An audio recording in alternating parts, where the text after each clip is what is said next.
सोलापूर शहर वाहतूक शाखेचा मोठा निर्णय।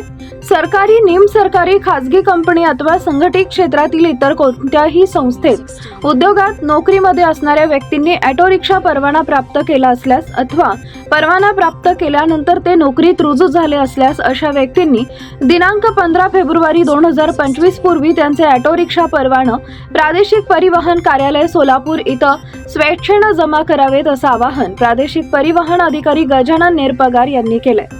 प्रादेशिक परिवहन प्राधिकरणाच्या कार्यक्षेत्रामध्ये ऑटो रिक्षा परवाना संख्या मर्यादित करण्याचा निर्णय घेण्यात आला होता। हा निर्णय शासन अधिसूचना दिनांक 17 जून 2017 अन्वये विखंडित केल्यानं सध्या खुले ऑटो रिक्षा परवाना धोरण राबवण्यात येत आहे।